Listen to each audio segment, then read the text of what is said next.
በስመ አብ ወወልድ ወመንፈስ ቅዱስ አሐዱ አምላክ አሜን።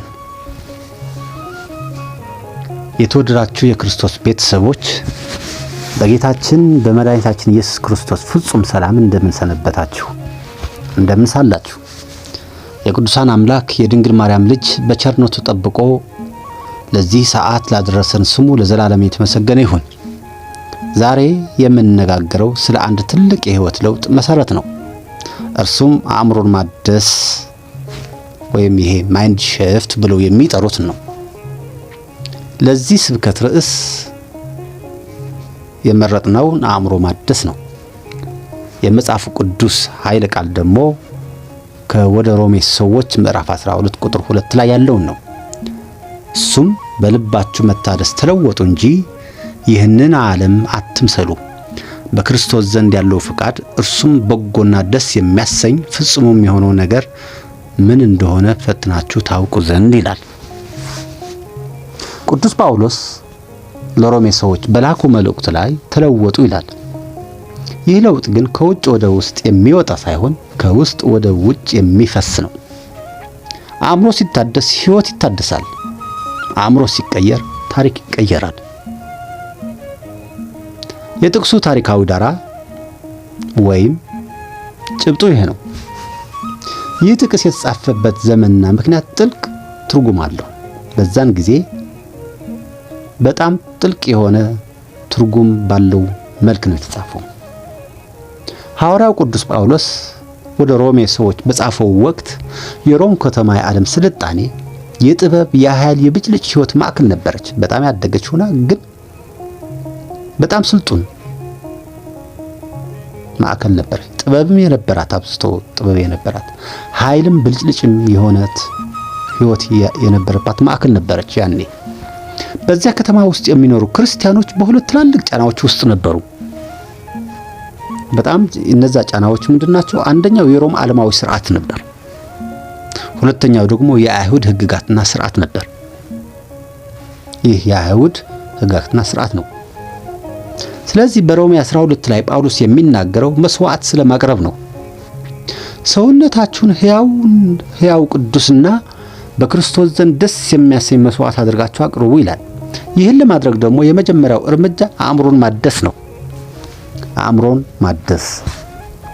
ሮማውያን ዓለምን ምሰሉ ይሉ ነበር ያኔ። ጳውሎስ ግን ይህንን ዓለም አትምሰሉ አለ። ጳውሎስ ይህንን ያለው ክርስቲያኖች በባህል በሥርዓትና በሐሳብ ከዓለም ተጽዕኖ ወጥተው በክርስቶስ መንፈስ እንዲታደሱ ለማሳሰብ ነበር። ያኔም ለአሁንም ማሳሰቢያ ነው። እንዴት?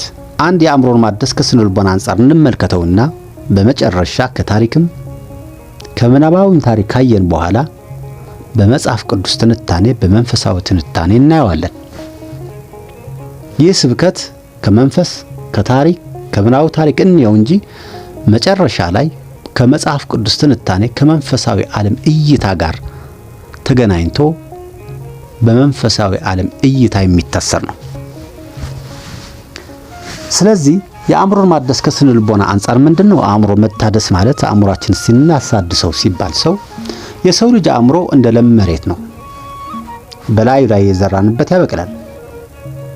ስለ ልቦና ኮግኒቲቭ ሪፍሬሚንግ ወይ ማይንድ ሴት የሚለውን ጽንሰ ሐሳብ ሲያብራራ አንድ ሰው ለነገሮች ያለው አመለካከት ሕይወትን እንደሚወስን ይነግረዋል። ብዙዎቻችን በራሳችን ላይ በገነባነው አልችልም፣ አይሆንልኝም፣ እኔ ኃጢአተኛ ነኝ በሚሉ አለታዊ የሐሳብ እስር ቤቶች ውስጥ ተዘግተናል። በሚያጋጥመን ነገር፣ በሞከርነው ነገር፣ በሰው በምናየው ነገር፣ በሚገጥመን ነገር አእምሮአችን ሸንክረን እስር ቤት ውስጥ የከተትነው ብዙዎች አለን። ስለ ልቦና እንደሚለው አእምሮ ለአንድ ነገር የሚሰጠው ትርጉም ከነገሩ ማንነት በላይ በሰውየው ላይ ተጽዕኖ ያሳድራል። አይቶ በሚወስነው ነገር ማለት ነው። ለምሳሌ ሁለት ሰዎች ዝናብ ሲዘንብ ቢመለከቱ አንደኛው ጭቃ ሊሆን ነው ብሎ ይከፋል። ሁለተኛው ግን ለገበሬው ሲሳይ ነው፣ እህል ይበቅላል፣ እንጠግባለን ብሎ ደስ ይለዋል። ልዩነቱ ዝናቡ ሳይሆን የአእምሮው አሳሰብ ቅኝት ነው፣ ማይንድ ሴት ነው። መንፈሳዊ አእምሮ መታደስ ግን ከዚህ ይልቃል። በክርስቶስ ዘንድ ስንታደስ አእምሮአችን ከአሮጌውና ከሞተው የሐሳብ መንገድ ወጥቶ በክርስቶስ ብርሃን መመልከት ይጀምራል። ስነ ልቦና አእምሮን ለማከም ይሞክራል። ማከም ነው ስነ ልቦና። በቃ የተበላሸ ነገር አለ፣ እሱን ጠግን ነው፣ ሜንቴናንስ ነው። ክርስቶስ ግን አእምሮን መለወጥ ነው፣ ይለውጠዋል ሙሉ በሙሉ። መጠቀም አይደለም፣ አዲስ የሆነ ብርቱ የሆነ ማሰብ የሚችል ማደራጀት የሚችል አሰባችን የጠራ የተደራጀ ቆንጆ የሆነ አዲስ ሙሉ በሙሉ ኃይል ጉልበት ያለው አእምሮን መስጠት ነው።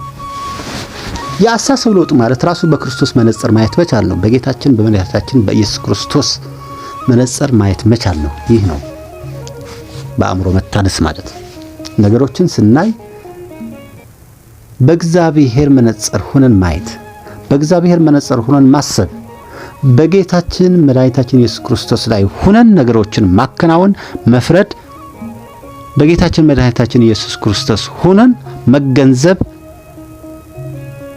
ማለት መቻል ነው። ያ ነው ትልቁ ለውጥ። ለዚህ ሌላ የታሪክ ገጠመኝ የቅዱስ ሙሴ ጸሊም ለውጥ እንመልከት። በቤተ ክርስቲያናችን ታሪክ ውስጥ የአእምሮን መታደስ ትልቁ ማሳያ ታላቁ አባት ቅዱስ ሙሴ ጸሊም ነው። ሙሴ ጸሊም ቀድሞ ወንበዴ፣ ነፍስ ገዳይና አስፈሪ ሰው ነበር። አእምሮ በክፋት በዝርፊያና በጭካኔ የታጠረ ነበር። አንድ ቀን ግን በክርስቶስ ዘንድ ያለው ጸጋ ነካው። ወደ ገዳም ሄዶ ምን ላድርግ ብሎ ጠየቀ። እርሱ የለመደው በኃይል መለወጥን ነበር። ነገር ግን አባቶች ያስተማሩት በአእምሮ መታደስ መለወጥን ነው። ሙሴ ጸሊም ከወንበዴነት ወደ ቅዱስ ሲለወጥ የቀየረው አካሉን ሳይሆን አሳሰቡን ነበር። ያው እንዳልኳችሁ ሙሴ ጸሊም ዘራፊ ወንበዴ ነበር። ግን አካሉ ስለሟሸሸ ስለደከመ አይደለም። አእምሮውን ግን መቀየር ቻለ። አካሉ እንዳለ ነው። አእምሮው ስናስተሳሰቡ ግን ቀየረው። በመንፈሳዊነት ህይወት ቀየረው። በአምላኩ በጌታው ቀየረው። ስለዚህ አንድ ታሪክ አለ በዚህ ላይ። ሙሴ ጸሊም በገዳም እያለ የቀድሞ ጓደኞቹ ሊዘርፉ መጡ። ተመሳሳይ እንደሱ የነበሩ ሰዎች፣ ያልተውት አእምሯቸው ያልቀየሩ ሰዎች ማለት ናቸው። እርሱ ግን በኃይል ሊመታቸው ሲችል እንኳን አስተሳሰቡን ስለታደሰ እነዚህማ ወንድሞቼ ናቸው ብሎ ተሸክሞ ወደ ቤተክርስቲያን ወሰዳቸው። እየመራ ወሰዳቸው። ወንበዴዎችም የእርሱን የአእምሮ መታደስና የፍቅር ለውጥ አይተው ተለወጡ። ሙሴ ጸሊም ይህንን ዓለም አልመሰለም። ሙሴ ጸሊም ይህንን ዓለም አልመሰለም። በክርስቶስ ፍቅር አእምሮ ታደሰ እንጂ። ይህ ታሪክ የሚያስተምረን ምንም ያህል ጥቁር ታሪክ ቢኖረን በክርስቶስ ዘንድ አእምሮአችን ከታደሰ አዲስ ፍጥረት መሆን እንደምንችል ነው። የፈለገው ታሪክ ይኖረን ከኋላ የፈለገው አይነት አስተሳሰብ ይዘን የመጣን ነው። በፈለገው መንገድ በኃጢአት መንገድም በርኩሰት መንገድም በፈለግነው እንምጣ። አእምሮ ታድሰን በጌታ በእግዚአብሔር መታመን ከጀመርና በፍቃዱ መሄድ ከቻል፣ በትእዛዙ መተግበር ከቻል፣ በእምነቱም መሄድ ከቻል አእምሮ መታደስ ያን ይመጣል። ልብ አንጠልጣይ ምናባዊ ታሪክ ነው የመስታወት እስረኛ ብለን። ይህ እውነተኛ ታሪክ አይደለም፣ ምናባዊ ታሪክ ነው። ስነ አእምሮአዊ እንደ ድርሰት አድርጋችሁ ሰሩት እንድንገነዘበው ነው። በአንድ ወቅት በታላቅ ተራራ የሚኖር አንድ ሰው ነበር። ስሙ ዘላለም ይባላል። ዘላለም የሚኖረው ግድግዳው ሁሉ በመስታወት በተሸፈነ ቤት ውስጥ ነበር። ግድግዳው ግራ ቀኝ እዛው በግድግዳው በሙሉ በመስታወት በተሰራ ቤት ነው። ነገር ግን መስታወቶቹ ሁሉ የቆሸሹ የተሰነጠቁና የጠቆሩ ነበሩ። ዘላለም ጠዋት ሲነሳ መስታወቱን ያያል። የሚያየው ግን የራሱን የቆሸሸና የጠቆረ መልክ ነበር። ስለዚህ ምን ይላል? መስታወት ላይ ሲያየው ራሱን እኔ ቆሻሻ ነኝ፣ እኔ ኃጢአተኛ ነኝ ያለ በጭንቀት ይኖር ነበር። መስታወት ነው ግን እየቀየረ የሚሰጠው። ከዕለታት አንድ ቀን አንድ እንግዳ ወደ ቤቱ መጣ። ታላቅ እንግዳ። እንግዳውም ጌታችን መድኃኒታችን ኢየሱስ ክርስቶስን የሚወክል መንፈሳዊ መሪ ነበር። እንግዳውም ዘላለም እንዲህ አለው። ሲያለቅስ ተመለከተውና ለምንድን ነው የምታለቅሰው አለው። ዘላለም ለምንድን ነው የምታለቅሰው አለው። ዘላለምም አታየውም? መስተዋቱ የሚያሳየኝ የእኔን መበላሸት ነው አለው። እንግዳውም ፈገግ ብሎ የተበላሸኸው አንተ ሳትሆን መስተዋቱ ነው። መስተዋቱን ብታጸዳው እውነተኛ ማንነትን ታያለህ አለው። አንተ አልተበላሸህም። አበላሽቶ የሚያሳይህ መስተዋቱ ነው። በደንብ ብታጸዳው ግን አንተ ምን እንደምትመስል ያሳይህ ነበር አለው። ዘላለም ግን አላመነም። እንግዳውም አንድ ትንሽ ጨርቅ አውጥቶ የወንጌል ቃል በሚባል ውሃ መስተዋቱን ማጽዳት ጀመረ።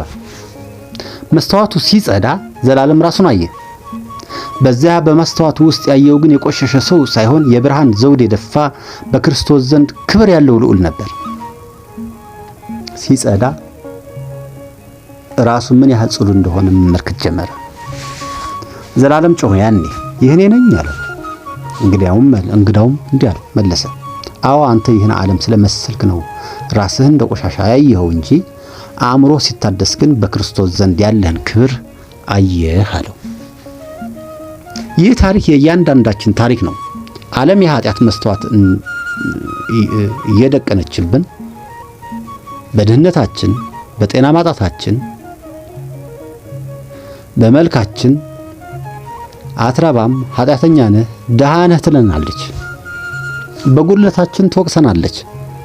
በአሳሰብ በቀረጽነው አሳሰብ ሁሉ ትወቅሰናለች። አትረባም እያለች ዝቅ ታደርገናለች።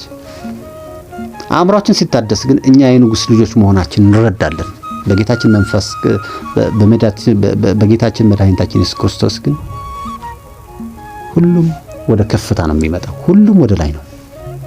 ደረጃችን ከፍ ያለ ይሆናል። ስለዚህ በመንፈሳዊና መጽሐፍ ቅዱሳዊ ትንታኔ ስናየው አእምሮን ማደስ ማለት ምን ማለት ነው ብንል ዓለምን አለመምሰል ነው። ዓለም የራሷ የሆነ የአስተሳሰብ ቀመር አላት። ዓለም በቀል ጀግንነት ነው ትላለች። ጌታችን ኢየሱስ ክርስቶስ ግን ጠላቶቻችሁን ውደዱ ይላል። ዓለም ሀብት ክብር ነው ትላለች። ጌታችን ኢየሱስ ክርስቶስ መድኃኒታችን ኢየሱስ ክርስቶስ ግን ትህትና ከፍታ ነው ይላል። ዓለምን አለመምሰል ማለት የዓለምን የውሸት መለኪያዎችን አለመቀበል ማለት ነው። ዓለምን አለመምሰል ማለት የዓለምን የውሸት መለኪያዎችን አለመቀበል ማለት ነው። በዓለም ላይ ብዙ ውሸቶች አሉ፣ አስመሳይ ውሸቶች፣ የሰው ልጅ ስነ አእምሮ የቀየሩ ውሸቶች አሉ። ግማሾቹ ሀብትን ያመጣሉ፣ ግማሾቹን ዝና፣ ስልጣን ያመጣሉ፣ ብዙ ነገሮች ያመጣሉ። የዓለም ቀመር ናቸው እነዚያ ቀመሮች፣ የውሸት ቀመሮች መለኪያዎችን አለመቀበል ማለት ነው። በልብ መታደስ መለወጥ ማለት ነው። በልብ መታደስ መለወጥ ኦኬ። በልብ መታደስ መለወጥ። ይህ ለውጥ በውጫዊ ግብዝነት የሚመጣ አይደለም። ጾም፣ ጸሎትና ስግደት አእምሮን ለማደስ የሚረዱ መሳሪያዎች እንጂ ግባቸው አይደሉም። ዋናው ግቡ የልብ መለወጥ ነው። ጌታችን መድኃኒታችን ኢየሱስ ክርስቶስ ከሰው ልብ ክፉ ሐሳብ ይወጣል ማቴዎስ 15 ቁጥር 14 እንዳለ ምንጩ ልብ ነው። ልብ ሲታደስ ተግባር ይታደሳል። የክርስቶስ ፍቃድ መለየት ነው። አእምሮ የታደሰ ሰው በክርስቶስ ዘንድ ያለው ፍቃድ ምን እንደሆነ ያውቃል። ብዙ ጊዜ የእግዚአብሔር ፍቃድ ምንድነው ብለን እንጠይቃለን። መልሱ ያለው በአእምሮአችን መታደስ ውስጥ ነው። አእምሮአችን በዓለም ጩኸት ከታወከ የጌታን ድምጽ መስማት አንችልም።